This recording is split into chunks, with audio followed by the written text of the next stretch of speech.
હાલો મિત્રો, કેમ છો? તો આજે આપણે ફરીથી ધોરણ 10ની વાત કરીશું. તો ધોરણ 10માં વિજ્ઞાનની અંદર વાત કરીશું, સેક્શન D ની અંદર. અહીંયા પણ તમારી જોડે એવી જ રીતે પ્રશ્નો છે, તેમાંથી થોડાક આઈએમપી પ્રશ્નો આપણે જોઈશું. જેમ કે આપણે વાત કરીએ તો એક છે વિરંજન પાવડરની બનાવટ અને રાસાયણિક સમીકરણ દ્વારા તમે સમજાવી શકો છો.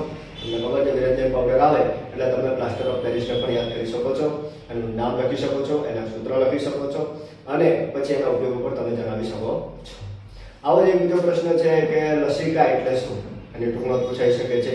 ઉચ્ચ કક્ષાની વનસ્પતિમાં વહનતંત્રના ઘટકો કયા કયા આવે છે, એના કાર્યો કયા કયા છે એ લખી શકો છો. પછી તમને ખબર છે કે સ્વયંપોષી માટે જરૂરી પરિસ્થિતિઓ અને કઈ છે, અને એ પણ જાણી શકો છો કે કઈ છે એની સાથે તેની નિપજ પણ કઈ છે એ તમે લખી શકો છો. અને સૌથી મોસ્ટ આઈએમપી સવાલોમાં વાત કરીએ તો સાબુ અને પ્રક્ષાલકો પણ આવી શકે છે, એનો તફાવત વિશે તમારે સમજાવવાનું હોય છે. લઘુ દૃષ્ટિની ખામી અને તેના નિવારણ માટે તમે આકૃતિ દોરી શકો છો. ક્યારેક પરીક્ષામાં આની જગ્યાએ થોડોક ટ્વિસ્ટ કરીને પૂછે લઘુ દૃષ્ટિની જગ્યાએ ગુરુ દૃષ્ટિ, તો પણ તમને આવડવું જોઈએ. આહાર શૃંખલાના પોષક સ્તરો કયા કયા છે? પછી એક બીજો પ્રશ્ન આપણે વિચારીએ તો જૈવિક વિશાલન એટલે શું? તે નિવસન તંત્રમાં વિવિધ અસરો પર તેની લખી શકો છો. પછી ઉત્સર્જન તંત્ર એટલે શું?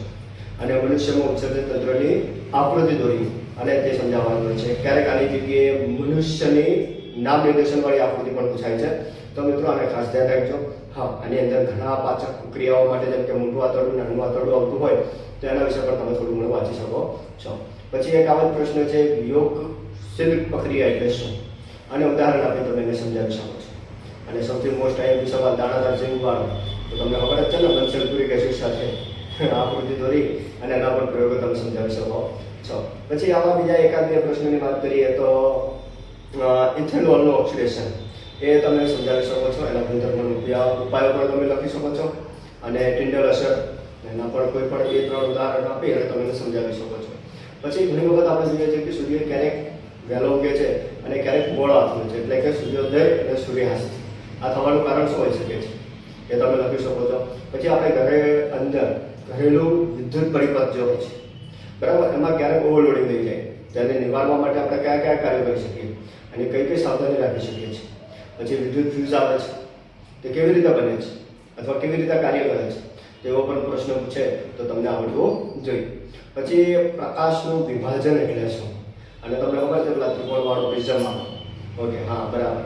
તો પ્રિઝમની અંદર વિભાજન કરવા માટે તો આ પ્રિઝમમાં કઈ રીતે પ્રકાશનું વિભાજન થાય છે, એની ઘટના કઈ છે, તો આકૃતિ દોરી તમારે સમજાવવાનું હોય તો પણ તમને આવડે.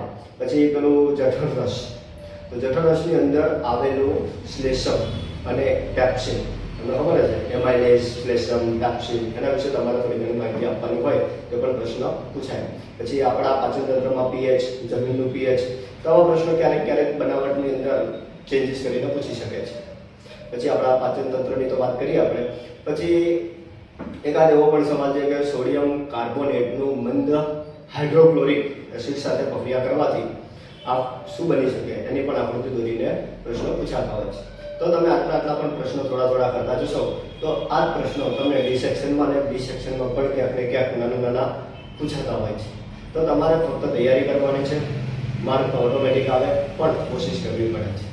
કોશિશ કર્યા વગર તો કશું મળતું નથી. તો આ રીતે હું નાની ટિપ્સ અથવા નાના સવાલો જવાબો અથવા મોટા પ્રશ્નો તમને આપતો રહીશું.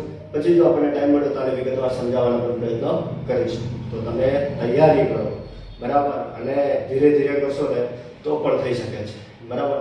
એક સવાલ કરતાં તમારી જોડે ઘણા બધા પ્રશ્નો થઈ જશે અને 100% તમે પેપર હાથમાં આવતા ગભરાહટ મહેસૂસ કરી શકશો નહીં. All the best. લાઈક કરો, શેર કરો, સબસ્ક્રાઈબ કરો. Thank you.